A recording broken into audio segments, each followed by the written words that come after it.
নমস্কার, সকলকে স্বাগত শর্মিলার রান্নাঘরে। আশা করি আপনারা সবাই খুব ভালো আছেন। আমরাও খুব ভালো আছি।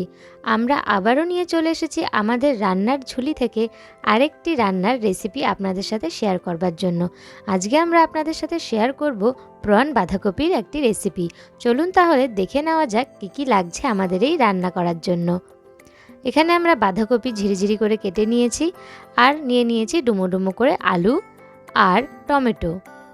আর এখানে নুন হলুদ দিয়ে চিংড়ি মাছগুলোকে মেখে রেখেছি, আর নিয়ে নিয়েছি আদা আর কাঁচা লঙ্কা বাটা। আর এখানে গুঁড়ো মশলার জন্য নিয়েছি জিরে, ধনে, তেজপাতা, দারচিনি সব একসাথে গুঁড়ো করে নিয়েছি।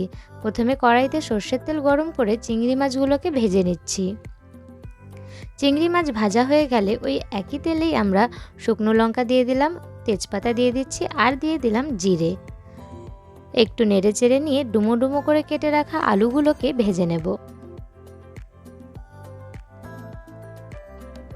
আলু ভাজার সময় সামান্য একটু হলুদ গুঁড়ো দিয়ে নিলাম, আর সামান্য একটু নুন দিয়ে নিচ্ছি। নিয়ে আলুটা ভালো করে ভেজে নিচ্ছি। এরপর এর মধ্যে দিয়ে দিলাম আদা কাঁচা লঙ্কা বাটা। তারপর দিয়ে দিচ্ছি কাশ্মীরি লঙ্কার গুঁড়ো।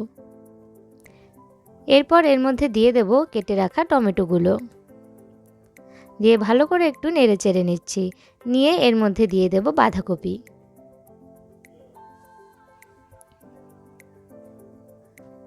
সম্পূর্ণটা ভালো করে একটু নেড়ে চেড়ে নেব।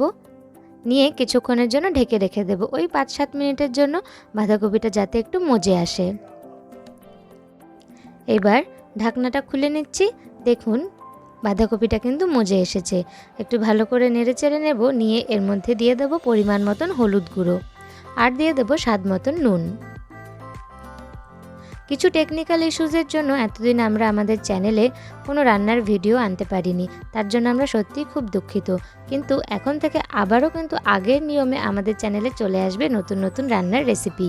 তাহলে সেগুলো দেখার জন্য আমাদের চ্যানেলে কিন্তু চোখ রাখতে হবে। কথা বলতে বলতে এখানে দিয়ে দিলাম ভেজে রাখা চিংড়ি মাছগুলো। এবার ওই গুঁড়ো মশলাটা সামান্য একটু জল দিয়ে গুলিয়ে আমরা বাঁধাকপির মধ্যে দিয়ে দেব। দিয়ে সম্পূর্ণটা নেড়ে চেড়ে নেব, আর ওপর দিয়ে ধনেপাতা কুচি ছড়িয়ে দিলেই কিন্তু তৈরি প্রন বাঁধাকপি।